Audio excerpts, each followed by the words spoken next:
tarde, galera. Tudo bem com vocês? Bem-vindos a mais uma noite de conhecimentos físicos, tá bom? Hoje aqui na nossa terça-feira sagrada, aqui com o nosso parte dessa de estudos polarizados, né? Estudos dos campos magnéticos, como é que funciona essa propriedade magnética dentro do sistema, bacana?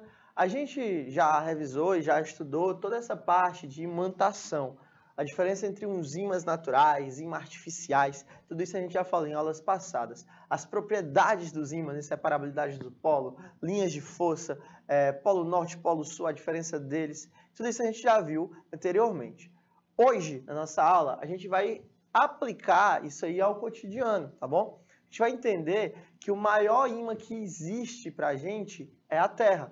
E como ela relaciona o campo magnético dela com vários lugares do universo. Tá bom? A gente vai ver que o campo magnético dela influencia, por exemplo, na Lua, tem uma relação com o Sol que causa a formação de auroras, a diferença entre uma aurora boreal e um austral, como é que funciona uma bússola, tudo isso a gente vai ver na nossa aulinha de hoje, bacana? Mas antes da gente começar essa parte de aplicação cotidiana, vale a pena a gente perder alguns minutinhos, investir alguns minutinhos, para dar uma revisada nas propriedades magnéticas gerais. Porque eu sei que nem todo mundo ainda está 100% com essa parte, então a gente vai dar uma rápida revisada para que a gente possa continuar nessa parte de cotidiano, né? Campo magnético dentro do cotidiano. Bacana? Então vamos adiante, que a gente tem muita coisa para conversar hoje. Beleza? Então, na nossa aulinha de hoje, gente, o que a gente vai fazer? A gente vai falar sobre propriedades magnéticas. Ímã e atuação em corpos imantados. Primeira coisa, lembrar a diferença de um ímã natural para um corpo imantado. Um corpo imantado, gente, é diferente do ímã natural. O ímã natural é aquele ímã que é achado da forma rochosa, que a gente já viu desde a Grécia Antiga, que a gente utiliza com algumas propriedades. Só que o ímã que a gente usa, por exemplo, no microfone, no fone de ouvido, toda essa parte aí, o ímã, ele não é natural, tá bom? Então a gente teve que achar uma forma de transformar pedaços de metais em ímãs. Então a gente conseguiu imantar. E o que é imantar? Dar a propriedade de ímã. Estou imantando aquele material. Então, isso aí faz com que eu tenha essa atuação, tá bom? De corpos imantados. Claro, além disso, a gente vai dar uma passada sobre o campo magnético gerado pelo planeta Terra. Entender que a Terra funciona como um grande ímã de extrema importância para a evolução da raça humana. Foi e ainda é de muita importância para a gente, tá bom? A gente vê que não só a Terra tem propriedade ímã, mas vários outros planetas também. E que uma das hipóteses mais aceitas e durante muito tempo propagada sobre o final da vida ou da formação possível de vida em Marte foi por causa do campo magnético que Marte tinha e se inverteu. Mas isso aí a gente fala daqui a pouco. E aí, quando a gente vai para a parte prática, a gente fala também sobre formação de auroras e um aparelho muito famoso, que é a bússola. As auroras, que são aquelas famosas luzes que aparecem nos polos, polo sul e polo norte do planeta. E a bússola, que eu acho que todo mundo sabe o que é, mas que antigamente, quando foi desenvolvida pelos chineses, há milênios atrás, tá bom? Eu já tinha uma ideia de bússola. Mas hoje em dia você tem uma bússola portátil, seu celular possui uma bússola digital, e você tem aquela bússola pequena que você pode carregar para cima e para baixo, principalmente para quem é aventureiro aí, bom? Então, os nossos objetivos de hoje são aprender as propriedades e funcionamento de ímã e entender o campo magnético terrestre e suas aplicações no dia a dia. Da teoria à prática, claro que temos que também contar com as nossas queridas questões, tá bom? Para a gente poder exercitar, caso caia em alguma prova, algum vestibular, você consiga desenvolver bacana esse assunto, sem medo de ser feliz, sem medo de errar aquela questãozinha, tá bom? Então, vamos lá. Nossa primeira parte é revisar um pouquinho sobre os ímãs, tá bom? Ímã, ou imã, em português da Europa, é um material que tem capacidade de magnetizar ou atrair, olha aí, primeiro ponto importante, magnetizar, palavra bonita, e atrair, essa palavra legal também, materiais constituídos de ferro, cobalto e níquel. Então perceba que ele tem propriedades com ferro, cobalto e níquel. Isso se deve ao magnetismo. Primeira ideia que a gente tem que falar aqui rapidinho, revisar, né? A parte de magnetizar. Quando eu falo magnetizar, é porque o ímã, ele não necessariamente vai só atrair aquele pedaço de ferro. Ele também consegue imantar aquele pedaço de ferro, dependendo da forma como ele for usado, tá bom? Então, por isso, um ímã pode gerar um outro ímã, magnetizando aquele material.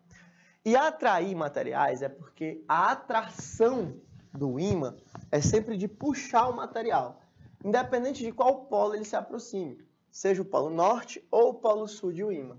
Sempre vai ter essa força de atração gerada no sistema, tá bom? Por quê? Porque quando eu falo dessa força de atração, quando eu puxo ferro, cobalto e níquel, eu estou falando que aquele polo influencia, tá bom? Os elétrons daquele material e puxa eles para aquele sistema. Por que isso acontece? A gente não sabe direito o porquê ainda, nem por que polo positivo com polo positivo se repele, polo sul com polo sul se repelem e polo sul com polo norte se atraem. A gente não sabe essa ideia ainda, a gente sabe que é assim. Então a gente desenvolve isso, né, de acordo com o que a gente sabe. Percebam que ele foi específico nos materiais, ferro, cobalto e níquel. Muitos materiais, muitas questões botam uma pegadinha com outros tipos de metais, como por exemplo, prata e alumínio, tá bom? Mas se você pegar uma panela de alumínio e o ímã da geladeira, tentar grudar na panela, você não vai conseguir. Justamente por quê? Porque o alumínio ele não pertence a essa classe seletiva do qual o ímã ele consegue puxar, né? Qual o ímã consegue fazer parte, que é o ferro, cobalto e o níquel. Magneto, por isso o nome daquele super vilão, né, da Marvel, é originalmente o nome dado ao ímã.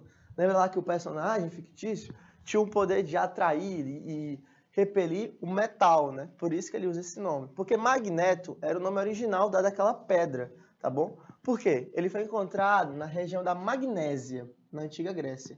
Uma ilha rica nessas propriedades magnéticas aí. Então, foi dado em homenagem à ilha achada. Logo, você tinha aí a região da Magnésia. Por isso, o magnetismo, justamente por causa da ilha, naquela região que foi encontrada ali. Existem dois tipos de ímã, galera. Tem um ímã natural, que é um ímã rochoso, encontrado na natureza. E tem um ímã artificial, que é aquele que resulta na fabricação feita mediante... primeira coisa, ímãs fabricados. Primeira ideia, fabricação. Então, eu deixo de ter um ímã natural e começo a ter um ímã o quê? Artificial, como o próprio texto da questão já disse pra gente. É feito mediante a utilização de materiais que possuem propriedades magnéticas. Esse processo é chamado de quê? Imantação. Como eu tinha falado para vocês. Quando eu falo que uma coisa é imantada, significa que ele não é um ímã natural. Ele era um pedaço de ferro ou um pedaço de material que foi magnetizado e sofreu um processo que a gente chama de imantação. Depois que ele é imantado, que ele adere àquela realidade como propriedades magnéticas, ele tem todas as propriedades de um ímã natural. Bacana?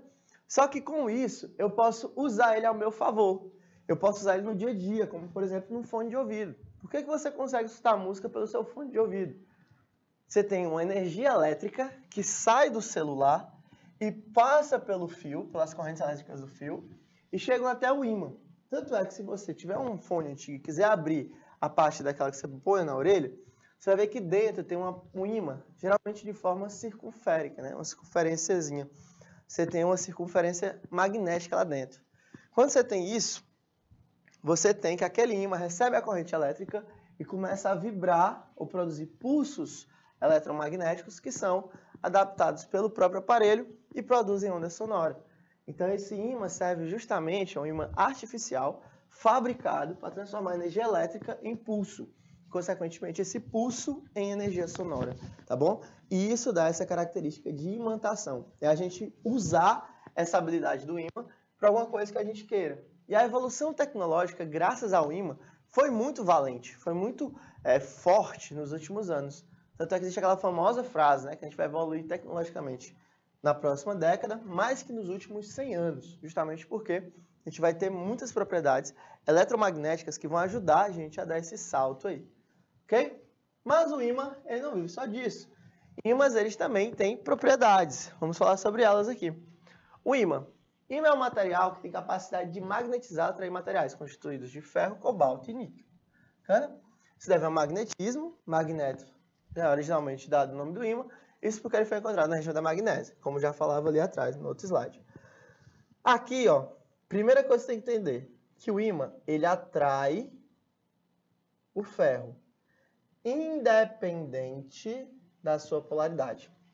Então, independente do que aconteça, no ímã sempre vai acontecer o quê? Uma atração, tá bom? Independente do que acontecer, independente de qual polo eu me aproxime do ímã, sempre vai ter uma atração. Como eu falei para vocês, o ímã é dividido em dois polos. Você tem polo norte, magnético, e polo sul. Ah, Matheus, mas não é polo positivo e polo negativo? Não é. Polo norte e polo sul, beleza? São polos diferentes, de polos positivos e negativos. Quando eu falo de positivo e negativo, eu estou falando de carga elétrica, tá bom? É uma coisa que a gente até já viu, mas a carga elétrica ela pode ser positiva, ou a carga elétrica pode ser negativa, depende do excesso ou da ausência, né, de elétrons. Beleza, mas quando eu falo de ímã, eu não estou falando de polo positivo e negativo. Eu não tenho um polo carregado em elétrons, nem um polo com ausência de elétrons. Eu tenho polos com características magnéticas independentes. Então, isso faz com que eu tenha dois polos diferentes, polo norte e polo sul. Olha a nomenclatura, norte e sul. Por que eu falo isso? Porque eu sei que muita gente vai trocar, né? Muita gente vai falar polo positivo, polo negativo, não é assim. Polo norte e polo sul divide aquilo ali. E aí você tem as famosas linhas de campo de força de um ímã, que saem do polo norte para o polo sul. Sempre assim. Beleza? As linhas de campo de força, mas daqui a pouco a gente fala mais um pouquinho sobre elas. Tá, voltando à ideia da atração. Quando eu falo da atração de um ímã, eu estou falando da força gerada por ele. Como eu estou falando da força gerada por ele, eu estou falando que um pedaço de ferro, quando entra dentro daquele campo magnético do ímã, é puxado. Quando ele é puxado, quando ele é atraído, eu estou sendo atraído por um dos polos. Qual deles? Tanto faz. Tanto faz qual polo eu aproxime do ferro. Sempre vai gerar o quê? Uma atração. O ímã, ele não consegue repelir ferro, ele não consegue repelir níquel, ele não consegue repelir cobalto. Ele sempre vai atrair esses caras, sempre vai ser uma força de atração. Os outros materiais, o ímã consegue repelir? Por exemplo, se eu aproximar o ímã de um alumínio, ele vai empurrar aquele alumínio embora? Não, ele não vai conseguir fazer isso. O que acontece quando eu aproximo o ímã de alguma coisa que não tem propriedade de atração ou de magnetização, como o alumínio? Ele é inerente, ele é inerte, ele não faz nada, tá bom? Se apertar o ímã na panela de alumínio, ele não vai segurar e nem vai empurrar a panela, ele vai simplesmente cair, porque aqueles dois materiais não se relacionam, o magnetismo do ímã com a composição do alumínio, tá bom? Justamente porque ele tira essa força de atração ou de magnetização do meu sistema. Beleza? O ímã natural mais comum é a magnetita, pedra vulcânica, em que consta óxido de ferro na sua constituição. Tá bom? Falando um pouquinho sobre essa parte de pedra vulcânica, o ímã natural, que é a magnetita, ele tem que ser encontrado em regiões de vulcão. Por quê? Porque você tem uma pressão muito grande. Quando você tem uma região vulcânica, aquela região tem uma pressão muito grande por causa da composição, certo? Por causa da parte da composição do material dentro dela. Você tem ali um excesso de lava, você tem uma grande quantidade de metais muito pesados derretidos. Então aquilo ali gera uma pressão na região do vulcão. Tanto é que o carbono que você está escrevendo agora na sua caneta e o carbono diamante, que vale milhares de reais aí, são na mesma composição. Ambas são carbono. Qual a diferença entre elas? A diferença entre elas é que o carbono que é usado lá no diamante, ele tem uma estrutura diferente da que é usada aí no seu grafite. Que estrutura é essa? A agregação das moléculas do carbono são diferentes. Por quê? Porque o carbono diamante ele foi gerado numa região de alta pressão. Por isso que muitos diamantes são extraídos de encostas vulcânicas, que tem uma região de alta pressão que faz com que aquele carbono que está na sua composição seja transformado naquela pedra preciosa, né, que a gente vê aí. E o ímã artificial, por sua vez, podem ser de três tipos. Pode ser um ímã que a gente chama de ímã permanente. O ímã permanente, ele consegue manter seu magnetismo mediante uso de materiais ferromagnéticos, ok?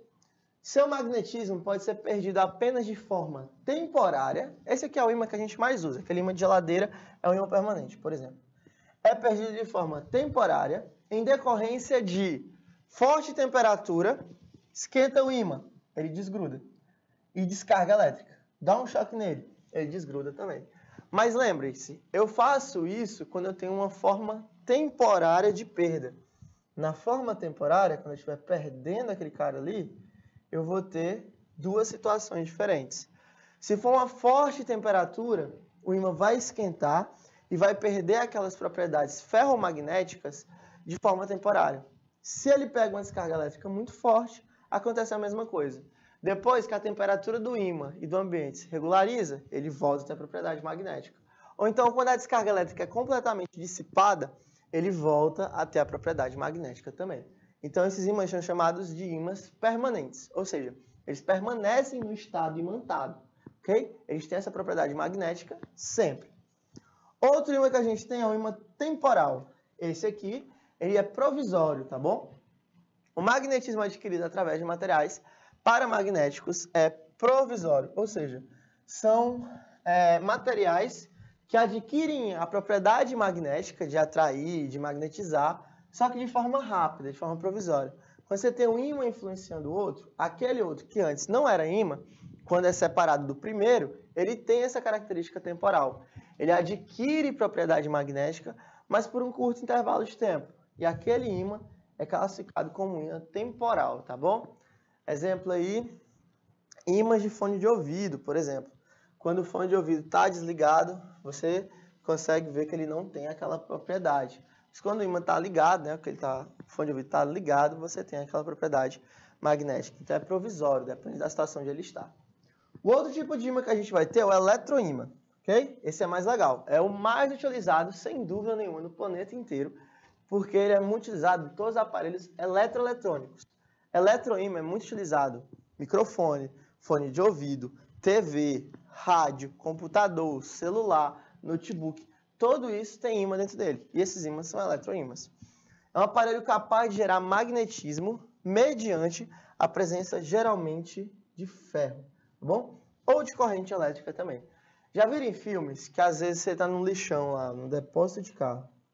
Aí você tem um carro aqui que vai para o desmanche. E você tem um guindaste. E aquele guindaste possui um ímã. Já viu? Pois é. Aquele ímã ali é uma espécie de eletroímã. Por quê? Porque aquele ímã vai acontecer da seguinte forma. Ele vai ter propriedade de atração em relação ao carro. Ele vai ter essa propriedade magnética de atração em relação ao carro, desde que ele seja eletrizado. Então, quando você liga ele, a bateria dele faz com que aqui no ímã corra uma corrente elétrica. Então, eu vou fazer com que nesse ímã possua uma corrente elétrica aí de valor qualquer. Quando isso acontece, ele magnetiza aquele disco, né, de ferro e faz com que eu tenha essa parada, essa perda aí, né, essa característica magnética dentro do sistema.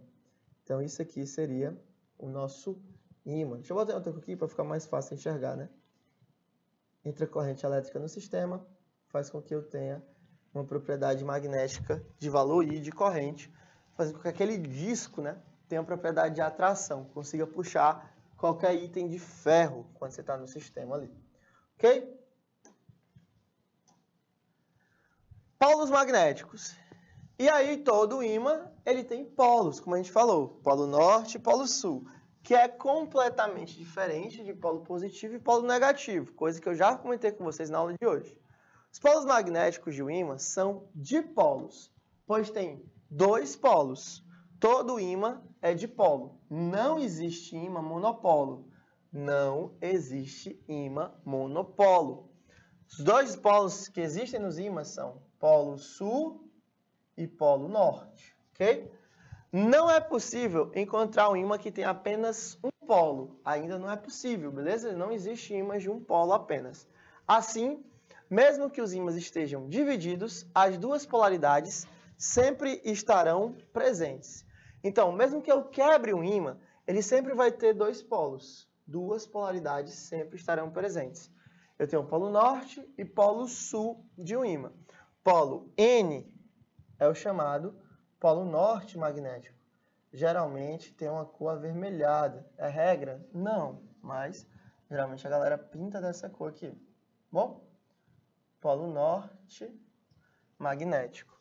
E embaixo dele eu tenho o polo sul magnético.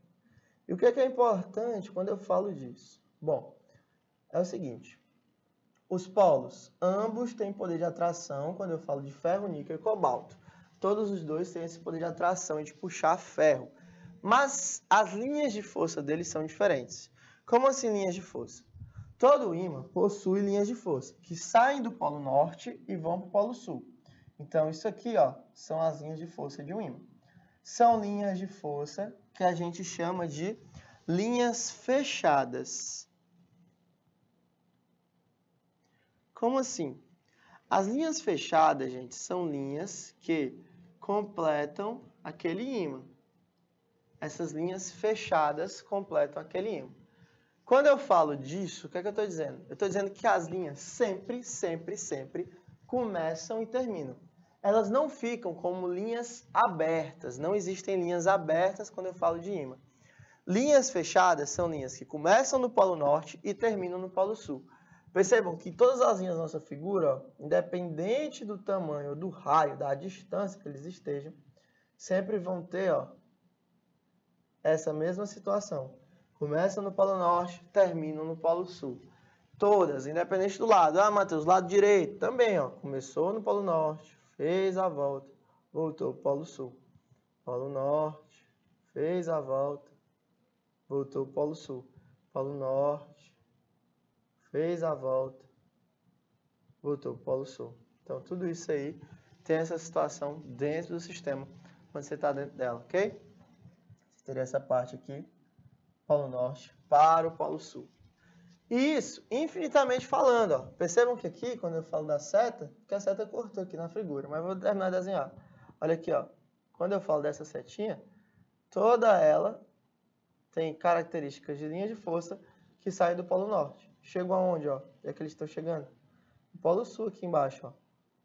Então, sempre você teria essa característica aqui de polo norte para o polo sul. Beleza? Você teria essa situação dentro do meu sistema. Sai do polo norte, chega no polo sul, linhas de campo de força fechadas. Sempre começam e terminam. As linhas de campo elétrico são diferentes. São linhas de campo abertos ou são linhas de força abertas. Elas saem do polo norte, da carga positiva, ou chegam na carga negativa, sem ter um destino final ou sem ter um destino inicial bem definido. Tá bom? São linhas abertas. É diferente do campo magnético. São linhas fechadas em campo magnético. E aí eu tenho o princípio da inseparabilidade de polos, que é outra característica dos ímãs. Beleza? Quando eu falo de princípio da inseparabilidade dos polos, eu estou dizendo que eu não consigo separar os polos.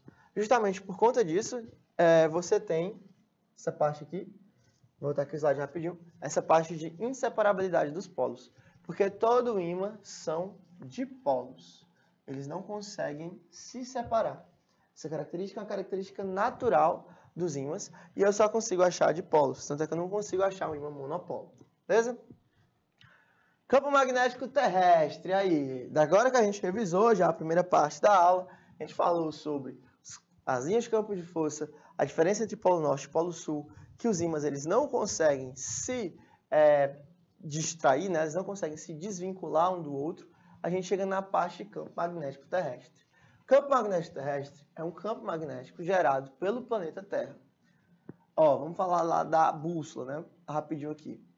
A agulha imantada de uma bússola aponta para o norte geográfico. Primeira coisa que você tem que entender. Quantos polos a Terra tem? Gente, a Terra, ela possui 2 polos. Deixa eu fazer a Terra aqui do lado, já a gente vai para a figura, que está muito mais bem feita que a minha. Mas eu vou usar a minha aqui para ensinar, porque eu acho mais fácil. Primeiro, a Terra, ela não é retinha. a Terra ela tem uma leve inclinação. É isso que permite que alguns dias do ano, por exemplo, você saia de casa às 6, 6h30 da manhã, 7 horas, e você consiga ver que está no céu, ao mesmo tempo, a Lua e o Sol, por causa dessa inclinação da Terra. Então, a primeira coisa, lá da tia Jesus, lá do tio Adriano, da geografia, vamos lá para ele. Lá na geografia, o que é que ele entendeu para a gente? Eles disseram sempre que a Terra tem dois polos. Que polos são esses? Polo Norte, lá do Papai Noel, lembra? Ártico, aquela parte ali. E Polo Sul.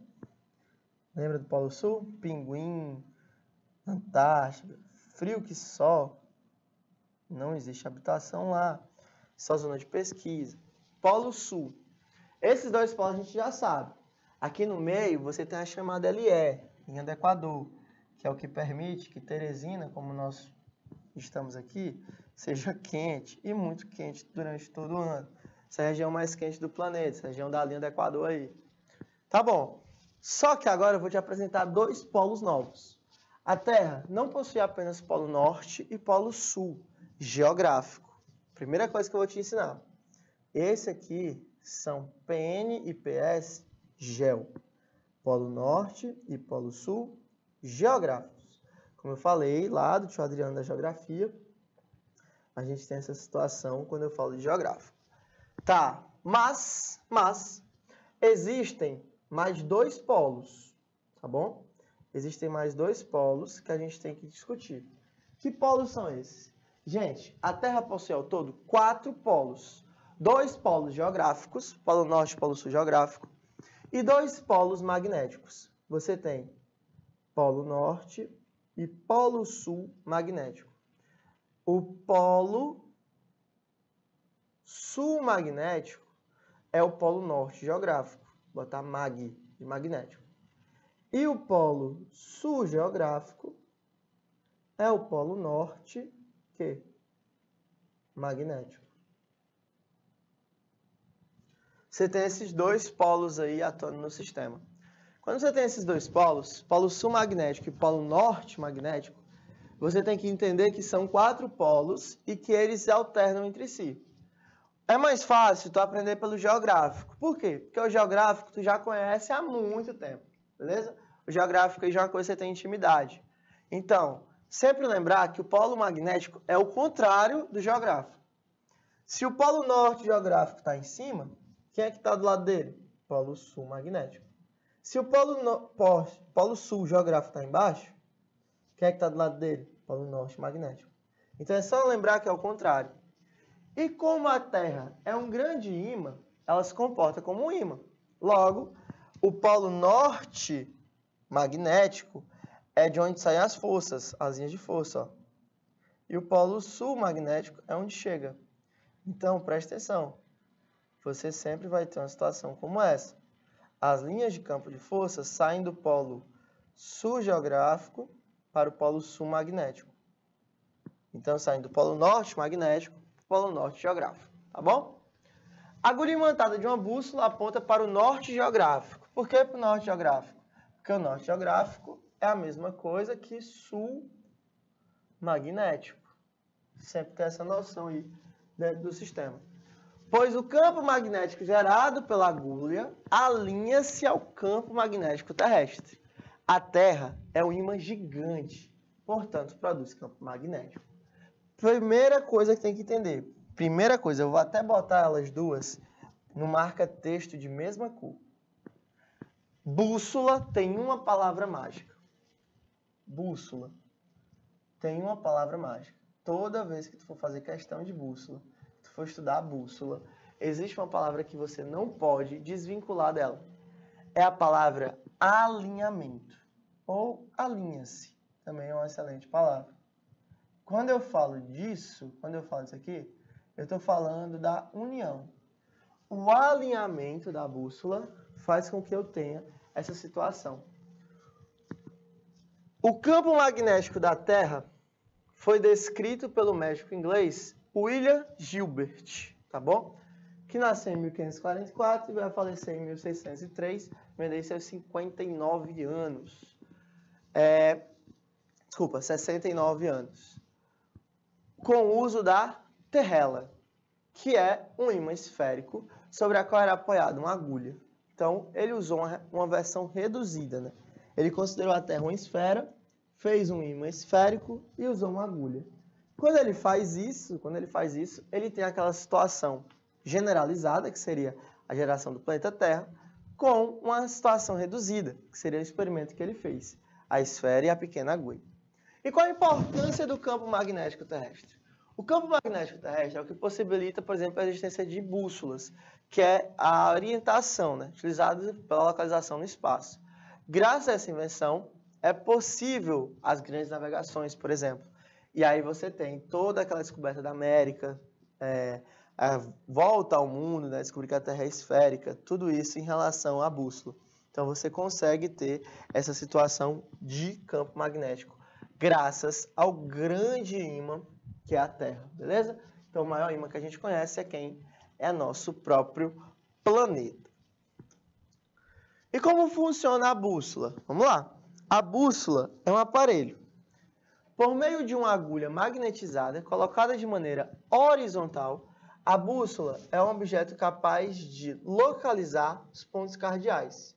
Norte, sul, leste, oeste. A famosa rosa dos ventos. Ok? Vou botar aqui. Norte, sul, leste, oeste. Esses são os cardeais e também tem os colaterais. Nordeste, sudeste, sudoeste e noroeste. Beleza? São aí os pontos cardeais e colaterais. Portanto, ela possui em seu interior a rosa dos ventos, que indica os pontos cardeais, colaterais, subcolaterais da Terra. Subcolaterais entre o Nordeste e o próprio Leste, mas sem ter necessidade da gente decorar, não. Isso porque ela atua sobre o magnetismo terrestre, sendo atraída pela direção dos polos do planeta. A agulha, suspensa pelo centro de gravidade, gira de acordo com os movimentos realizados. Note que ela aponta sempre para o polo norte magnético da Terra. Tá? Então, ela tem sempre essa situação. Isso porque o planeta funciona como um enorme ímã que exerce uma força de atração nessa direção. Beleza? Tá. Desculpa, esse texto bem aqui está errado. Não é polo norte magnético, não. Polo sul magnético, que é o norte geográfico. Deixa eu corrigir isso aqui. Desculpa, quando eu fui fazer, isso aqui me passou despercebido. Mas isso aqui é polo sul magnético. Polo norte magnético, não. Tá? Vamos falar um pouquinho sobre o alinhamento da bússola. Por que a bússola aponta para o norte geográfico? Ó, tá aqui a Terra de novo. Vou usar de novo o exemplo do planeta Terra. Deixa eu desenhar a Terra maior, porque a gente vai riscar dentro dela. Vamos lá. Tá aqui a Terra. Falei para vocês que a Terra possui 4 polos. 2 geográficos, 2 magnéticos. E aí eu vou pegar só os magnéticos. Eu tenho polo norte magnético.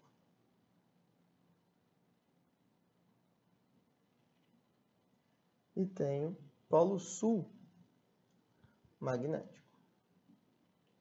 Show! Tenho aqui essa situação para que a gente possa entender, né? Eita, apaguei a Terra sem querer. Volta a Terra. Pronto, tá aí. E aí eu falei para vocês, galera, sobre as linhas de força do ímã, né? As linhas de força saem do polo norte magnético e transitam para o polo sul magnético. Percebam que elas fazem isso por todo o planeta, independente de qual seja a trajetória. Por quê? Porque eles têm, né, essa característica de ser tridimensional. Então, em todas as situações, ele sai do polo norte magnético para o polo sul magnético. Quando ele faz isso, ó, ele teria esse sentido de deslocamento. Beleza. E aí eu pego e ponho uma bússola no sistema. Quando eu ponho uma bússola, a primeira coisa que a bússola vai fazer é se alinhar. O campo magnético da bússola tem que ficar igual, tem que ficar alinhado com o campo magnético do planeta. Se o campo magnético do planeta está apontando para lá, a bússola vai apontar para onde? Para lá também. E isso faz com que eu tenha justamente essa formação da bússola, de apontar sempre para o sul magnético. Então a bússola ela não aponta para o norte geográfico, beleza? Isso é conhecimento popular. Beleza. Ela não procura o polo norte geográfico. Ela procura quem? O polo sul magnético. E quando ela procura esse polo sul magnético, é que ele está fazendo justamente esse alinhamento com os polos. Então, você teria essa situação. Logo, você tem polo norte magnético, polo sul magnético. Só que tem justamente essa situação de um sobrepor o outro. O polo sul magnético é o norte geográfico e o norte magnético é o sul geográfico. Beleza? Tá, aí você pega uma bússola e leva para os polos. Matheus, estou exatamente em cima do polo sul magnético. Estou aqui no Ártico, te ligando para dar essa informação. O que foi que aconteceu? A bússola, por que ela vai apontar? Se eu estiver no norte geográfico, lá para onde a bússola aponta, por que ela vai apontar? Se eu estiver lá na Antártida, no polo sul geográfico, para onde é que a bússola vai apontar? Gente, lembre-se, a Terra ela é tridimensional, ela tem 3 dimensões. A gente não consegue pôr ela no papel aqui, justamente porque ela tem essa limitação das 2 dimensões. Mas a Terra não tem isso. Então, as linhas de campo de força da Terra chegam em direção ao chão. Elas estão vindo de cima para baixo numa força muito grande. Então, a bússola ela ia querer se alinhar com aquele campo. Então, ela teria que apontar para onde? Para baixo. Como isso não acontece, a bússola começa a rodar desesperadamente por causa das linhas de campo de força chegando de todas as direções possíveis. A mesma coisa no Polo Sul. No Polo Sul, as linhas de campo de força estão saindo do chão desesperadamente. Elas estão evadindo, elas estão saindo dali com uma loucura muito grande. Como elas estão fazendo isso, a bússola não consegue se alinhar com elas. Então a bússola começa a rodar também, sem ter destino, sem saber para onde ir. E isso faz com que eu tenha essa rotação da bússola sem controle, justamente porque eu não consigo me alinhar. Ela tenta se alinhar e não consegue. Bacana? Então, vamos adiante. Então, vamos lá, nossa primeira questãozinha do dia, que fala o seguinte. Marque a afirmativa correta. Letra A. Todos os ímãs possuem 2 polos, polo norte e polo sul. Até aí tá certo.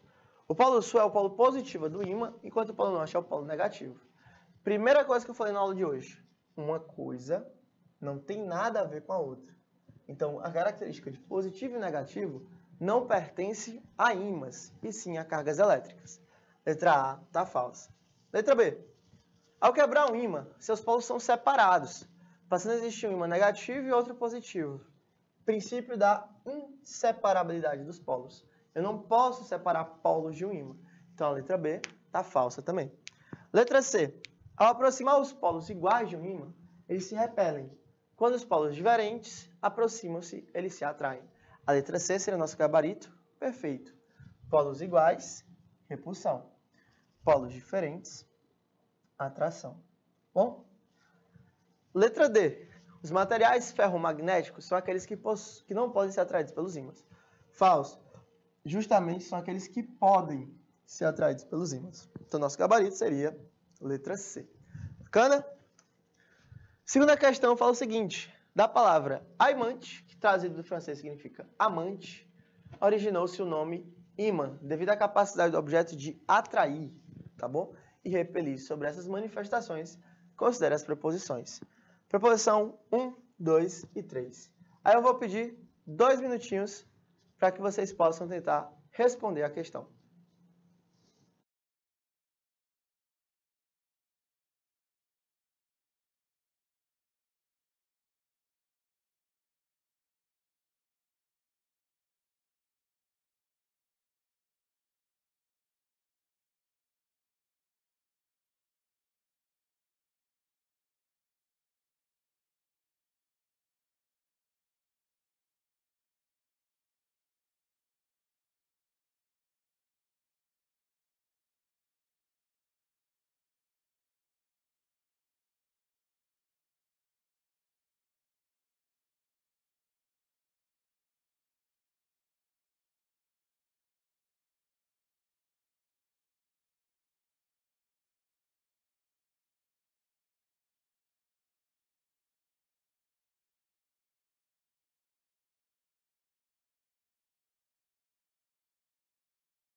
as alternativas para que você chegue ao gabarito correto.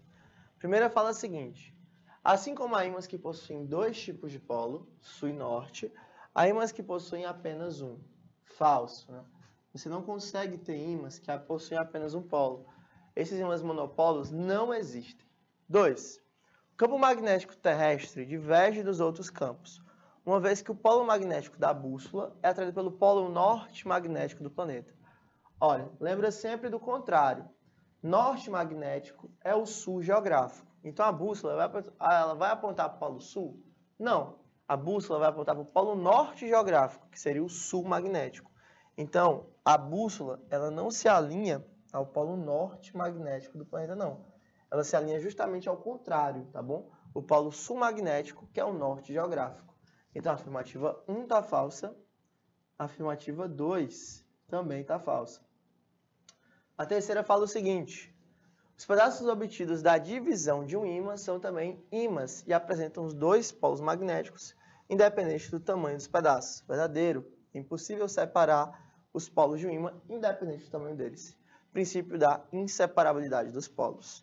Então, nosso gabarito seria letra B.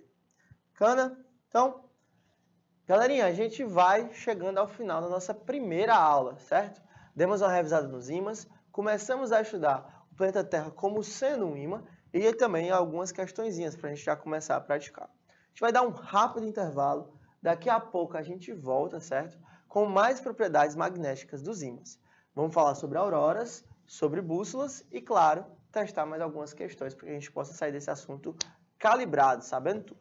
Bacana? Então, rápido intervalo, toma água, vai ao banheiro rapidão, que já já a gente volta. Tchau!